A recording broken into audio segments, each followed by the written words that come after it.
This was going to be a speech on Hillary Clinton and all of the bad things, and we all know what's going on, and especially how poor she'd do as president in these very, very troubled times of radical Islamic terrorism. Even her former Secret Service agent, who's seen her under pressure and in times of stress, has stated that she lacks the temperament and integrity to be our president. There will be plenty of opportunity to discuss these important issues at a later time, and I will deliver that speech very, very soon. But today, there is only one thing to discuss: the growing threat of terrorism inside of our borders. The attack on the Pulse nightclub in Orlando, Florida, was the worst terrorist strike on our soil since September 11th, and the worst mass shooting in our country's history. So many people, just hard to believe, but just so many people dead, so many people gravely injured, so much carnage, such a disgrace. The horror is beyond description. The families of these wonderful people are totally devastated, and they will be forever. Likewise, our whole nation, and indeed, the whole world is devastated. We express our deepest sympathies to the victims, the wounded, and their families. We mourn as one people for our nation's loss and pledge our support to any and all who need it. I would like to ask now that we all observe a moment of silence for the victims of this attack. And the Pulse nightclub in Orlando, Florida, was the worst terrorist strike on our soil since September 11th, and the worst mass shooting Thank you. in our country's history. Our nation stands together in solidarity with the members of Orlando's LGBT community. They have been through something that nobody could ever experience. This is a very dark moment in America's history. A radical Islamic terrorist targeted the nightclub, not only because he wanted to kill Americans, but in order to execute gay and lesbian citizens because of their sexual orientation. It's a strike at the heart and soul of who we are as a nation. It's an assault on the ability of free people to live their lives, love who they want, and express their identity. It's an attack on the right of every single American to live in peace and safety in their own country. We need to respond to this attack on America as one united people, with force, purpose, and determination. But the current politically correct response cripples our ability to talk and to think and act clearly. We're not acting clearly. We're not talking clearly.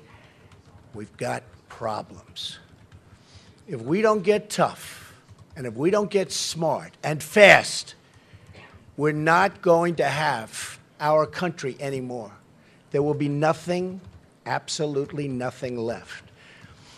The killer, whose name I will not use or ever say, was born an Afghan, of Afghan parents, who immigrated to the United States. His father published support for the Afghan Taliban, a regime which murders those who don't share its radical views, and they murdered plenty.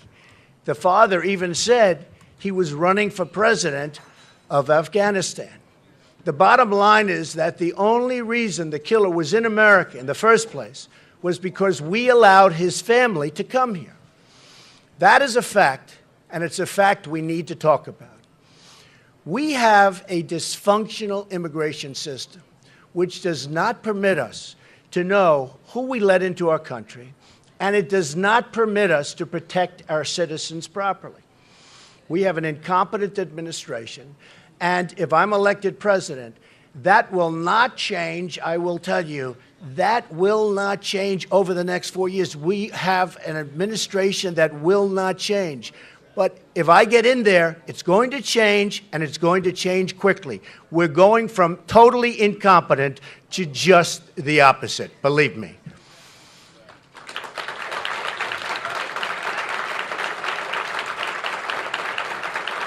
Thank you. With 50 people dead, and perhaps more ultimately, and dozens more wounded, we cannot afford to talk around issues anymore. We have to address these issues head on. I called for a ban after San Bernardino and was met with great scorn and anger. But now, many years, and I have to say, many years, but many are saying that I was right to do so. And although the pause is temporary, we must find out what is going on. We have to do it.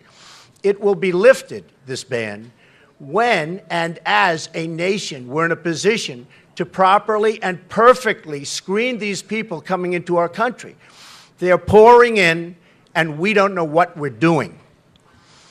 The immigration laws of the United States give the president powers to suspend entry into the country of any class of persons. Now, any class, it really is determined and to be determined by the president for the interests of the United States. And it's as he or she deems appropriate. Hopefully, it's he in this case. Thank you. I will use this power to protect the American people.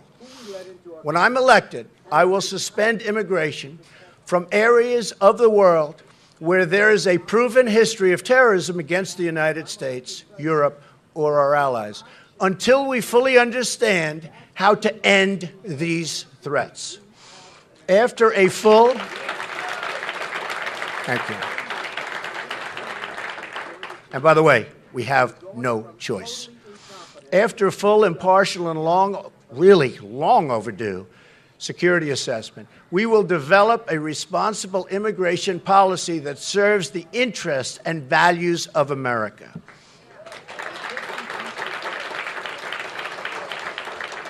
We cannot continue to allow thousands upon thousands of people to pour into our country, many of whom have the same thought process as this savage killer. Many of the principles of radical Islam are incompatible with Western values and institutions.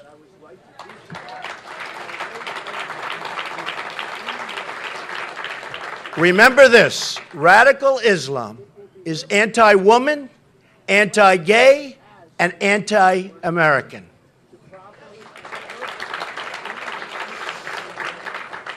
I refuse to allow America to become a place where gay people, Christian people, Jewish people are targets of persecution and intimidation by radical Islamic preachers of hate and violence.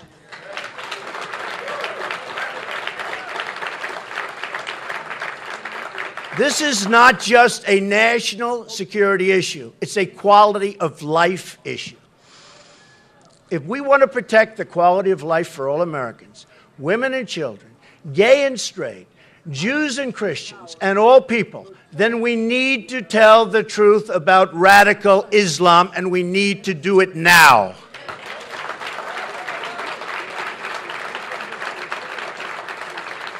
We need to tell the truth also about how radical Islam is coming to our shores.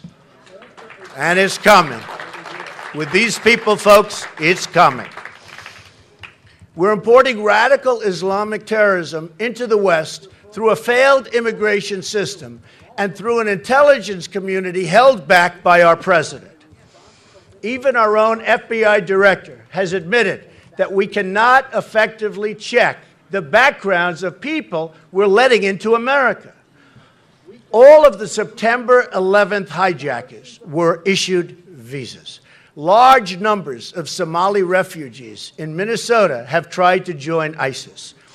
The Boston bombers came here through political asylum.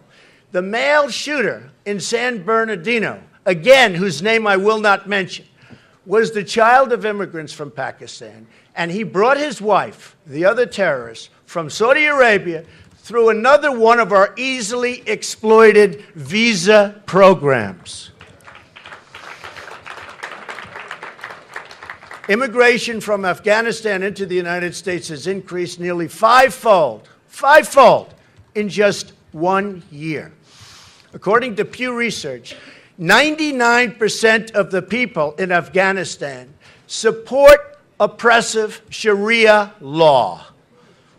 We admit many more, and that's just the way it is. We admit many more from other countries in the region, and I'll tell you what, they share these oppressive views and values. We want to remain a free and open society. Then, and if we do, then we have to control our borders. We have to control, and we have to control them now, not later, right now. Thank you.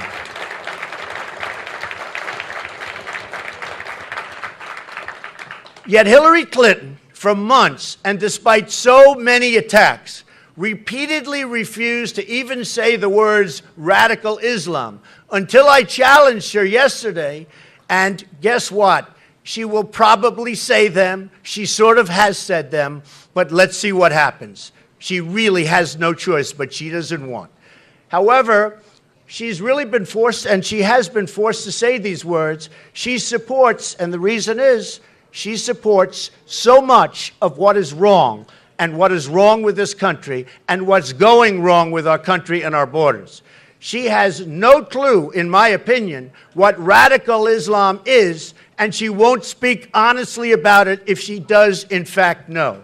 She's in total denial, and her continuing reluctance to ever name the enemy broadcasts weakness across the entire world. True weakness.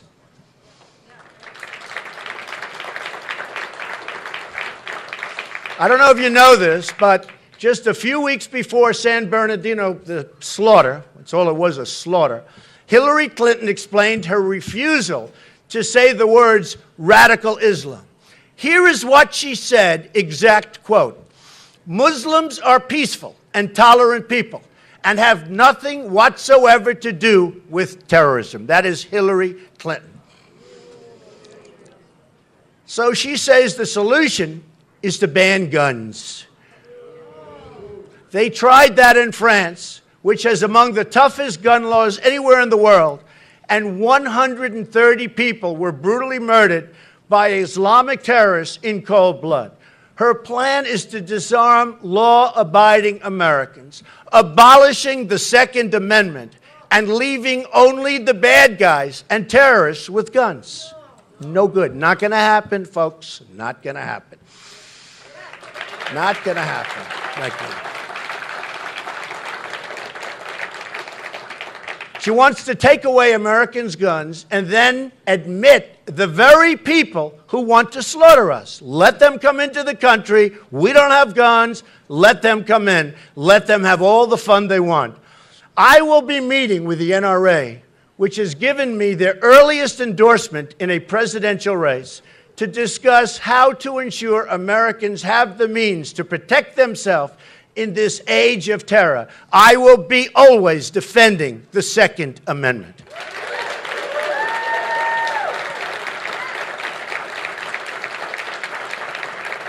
Thank you. Thank you. The bottom line is that Hillary supports policies that bring the threat of radical Islam into America and allow it to grow overseas, and it is growing. In fact, Hillary Clinton's catastrophic immigration plan will bring vastly more radical Islamic immigration into this country, threatening not only our society, but our entire way of life. When it comes to radical Islamic terrorism, ignorance is not bliss. It's deadly, totally deadly. The Obama administration, with the support of Hillary Clinton and others, has also damaged our security by restraining our intelligence gathering, and we have just no intelligence gathering information. We need this information so badly, and he stopped it. We don't have the support. We don't have the support of the law enforcement system because Obama is not letting them do their job. They are not being allowed to do their job, and they can do it well, better than anybody. We need a new leader. We need a new leader fast. Thank you. They have put political correctness above common sense, above your safety, and above all else. I refuse to be politically correct.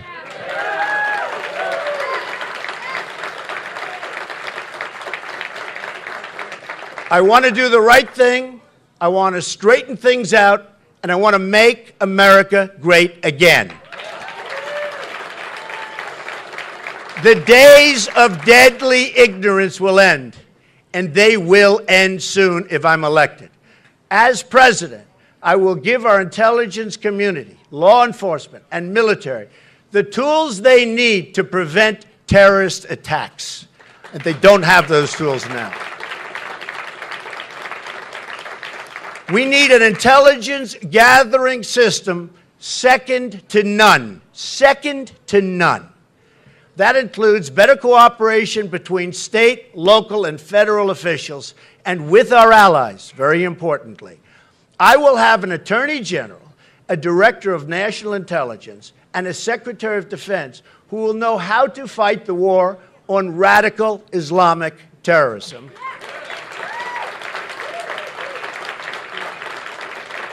And they will have the support that they need to get the job done right, not like it is right now. It's not right. We also must ensure the American people are provided the information they need to understand the threat. The Senate Subcommittee on Immigration has already identified hundreds of immigrants charged with terrorist activities inside the United States since September 11th. Nearly a year ago, the Senate Subcommittee asked President Obama's Department of Justice, State, and Homeland Security to provide the immigration history of all terrorists inside the United States. These departments refused to comply. Nobody even knows why. They refused to comply.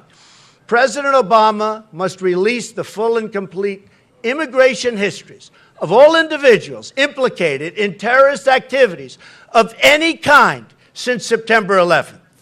So important.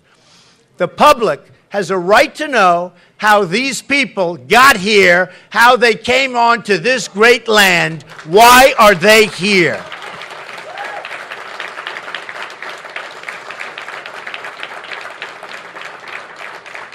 We have to screen applicants to know whether they are affiliated with or supporting radical groups and beliefs. Very simple. We have to control the amount of future immigration into this country, and we have to prevent large pockets of radicalization from forming inside America. Not complicated. And just think of this, take a look. Every single event, even a single individual, can be devastating. And all you have to do is take a look at what happened in Orlando and what happened in other cases, just a single event. And just one person. Can you imagine what they'll do in large groups, which we're allowing now to come here? Truly, our president doesn't know what he's doing. He's failed us, and he's failed us badly. And under his leadership, this situation will not get any better. It will only get worse, and I've been saying that for a long time. Each year, the United States permanently admits 100,000 immigrants from the Middle East and many more from Muslim countries outside of the Middle East.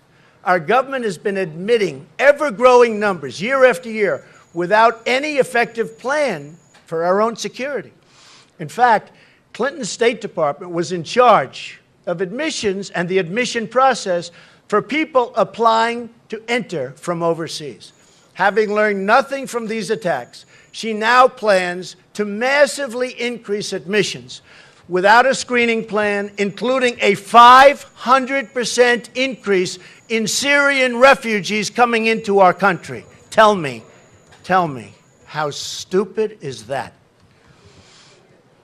This could be a better, bigger, more horrible version than the legendary Trojan horse ever was. Altogether, under the Clinton plan, you'd be admitting hundreds of thousands of refugees from the Middle East with no system to vet them or to prevent the radicalization of the children and their children. Not only their children, by the way, they're trying to take over our children and convince them how wonderful ISIS is and how wonderful Islam is, and we don't know what's happening. The burden is on Hillary Clinton to tell us why she believes immigration from these dangerous countries should be increased without any effective system to screen. We're not screening people. So why don't we have an effective screening system? We don't. We're being laughed at all over the world. The burden is on Hillary Clinton to tell us why we should admit anyone into our country who supports violence of any kind against gay and lesbian Americans. The burden is on Hillary Clinton to tell us how she will pay for it. Her plan will cost hundreds of billions of dollars long term. Wouldn't this be money better spent rebuilding America for our current population, including the many poor people already living here? We have cities, we have inner cities, we have poverty all over, and this is how we're spending billions of dollars. We have to stop the tremendous flow of Syrian refugees into the United States. We don't know who they are, they have no documentation, and we don't know what they're planning, and we won't unless we have proper supervision and proper leadership, in which case they're out of here. What I want is common sense. I want a mainstream immigration policy that promotes American values. That's a choice I put before the American people. A mainstream immigration policy designed to benefit America, or Hillary Clinton's radical immigration policy designed to benefit politically correct special interests. That's all it is. We've got to get smart and tough and vigilant, and we've got to do it now, because later is too late, going to be too late for our country. The media talks about homegrown terrorism, but Islamic radicalism, and that's a very, very important term, a term that the president refuses to use, and the networks that nurture it are imports from overseas, whether you like it or whether you don't like it. Yes, there are many radicalized people already inside our country as a result of poor policies of the past. But the whole point is that we will be much, and it will be easier to deal with our current problem if we don't keep on bringing people who add to the problem, and that's what they're doing. We're letting all of these people, hundreds of thousands of people, come in, and all they're doing is adding to this incredible problem we have. For instance, the controversial mosque attended by the Boston bombers had at its founder, and as its founder, an immigrant from overseas charged in an assassination plot. This shooter, and amazingly, in Orlando, was the child of an immigrant father who supported one of the most repressive regimes on earth. Why would we admit people who support violent hatred? Hillary Clinton can never claim to be a friend of the gay community as long as she continues to support immigration policies that bring Islamic extremists to our country and who suppress women, gays, and anyone else who doesn't share their views or values.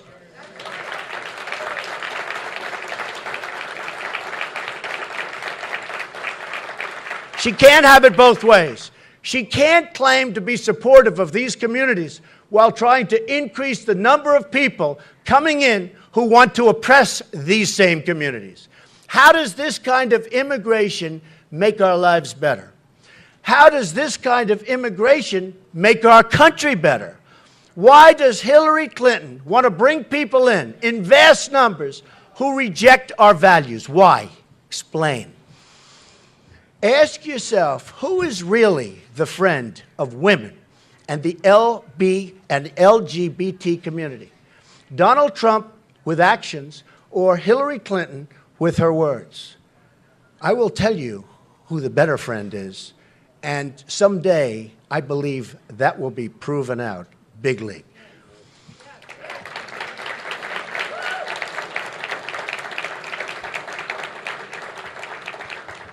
And by the way, the LBGT community is just, what's happened to them is just so sad. And to be thinking about where their policies are currently with this administration is a disgrace to that community, I will tell you right now.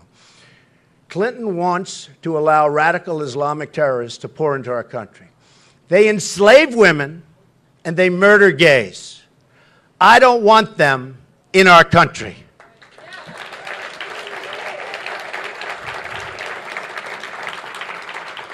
Immigration is a privilege, and we should not let anyone into this country who doesn't support our communities, all of our communities, every single one of them.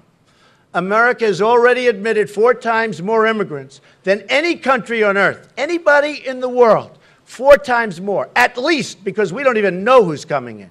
And we continue to admit millions more with no real checks or scrutiny. Not surprisingly, wages for our workers haven't budged in almost 20 years. You wonder why we get the crowds. You wonder why we get this tremendous support. You wonder why I've gotten more votes than any Republican in any primary in the history of the Republican Party. Take a look at that. Take a look at your security, but take a look at the wages. For 18 years, they've been stagnant. They've even gone down. So whether it's a matter of national security or financial security, we can't afford to keep on going like this, cannot afford it. We owe $19 trillion in debt and no longer have any options. Our communities from all backgrounds are ready for some relief. This is not an act of offense against anyone. It's really an act of defense. I want us, all of us, to work together. We have to form a partnership with our Muslim communities. We have Muslim communities in this country that are great, and we have to form that partnership. Now, the Muslim community, so importantly, they have to work with us. They have to cooperate with law enforcement and turn in the people who they know are bad, and they know it. And they have to do it, and they have to do it forthwith. I want to fix our schools. I want to fix our bridges. And our jobs market, we're going to have it rocket again. We're going to make great trade deals. But I want every American to succeed, including Muslims. But the Muslims have to work with us. They have to work with us. They know what's going on. They know that he was bad. They knew the people in San Bernardino were bad. But you know what? They didn't turn them in. And we had death and destruction. Hillary Clinton wants to empty out the Treasury to bring people into the country that include individuals who preach hate against our citizens. I want to protect our citizens, all of our citizens. The terrorist attack on Pulse nightclub demands a full and complete investigation into every single aspect of the assault. In San Bernardino, as an example, people who know what was going on, they knew exactly, but they used the excuse of racial profiling for not reporting it. They said, oh, we thought so, but we didn't want to use racial profiling, which was probably an excuse given to them by their lawyer so they don't get in trouble. We need to know what the killer discussed with his relatives, parents, friends, and associates. We need to know if he was affiliated with any radical mosques or radical activists, and what, if any, is their immigration status. We have to know, and we have to know fast. We need to know if he traveled anywhere and who he traveled with. We need to know, and we need to make sure, every single last person involved in this plan, including anyone who knew something but didn't tell us, is brought to justice. So when people know what's going on and they don't tell us and we have an attack and people die, these people have to have consequences, big consequences.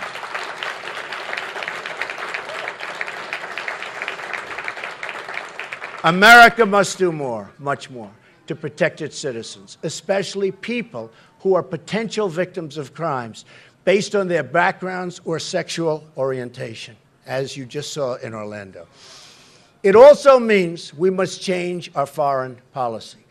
The decision to overthrow the regime in Libya, then pushing for the overthrow of the regime in Syria, among other things, without plans for the day after, have created space for ISIS to expand and grow like nobody has ever seen before.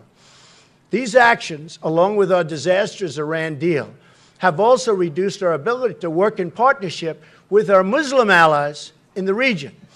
That is why our new goal must be to defeat Islamic terrorism, not nation building. No more nation building. It's never going to work. And by the way, we've spent almost $5 trillion over the years on trying to nation build in the Middle East.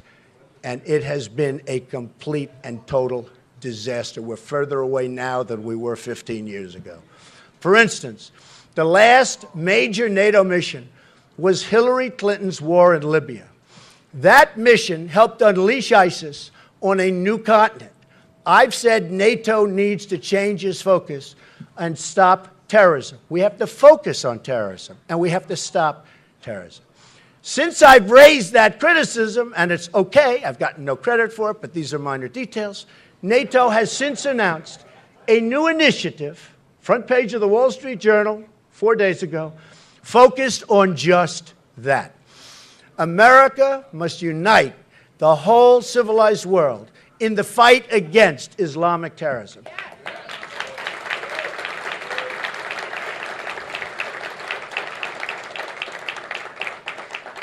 Pretty much like we did with communism during the Cold War. We've tried it. President Obama's way doesn't work.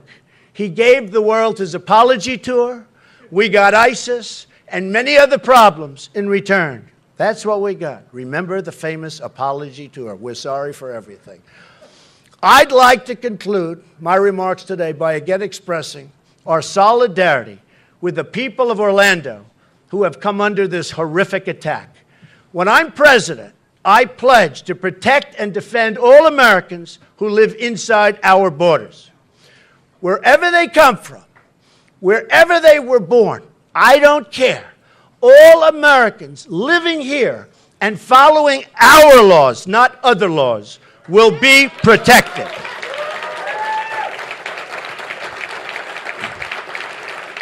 Thank you. Thank you.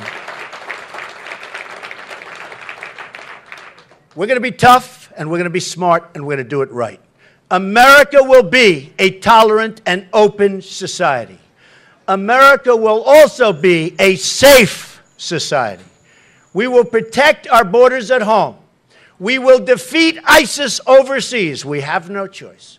We will ensure every parent can raise their children in peace and safety.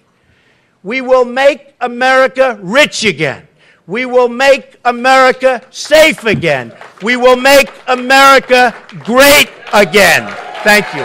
Thank you very much.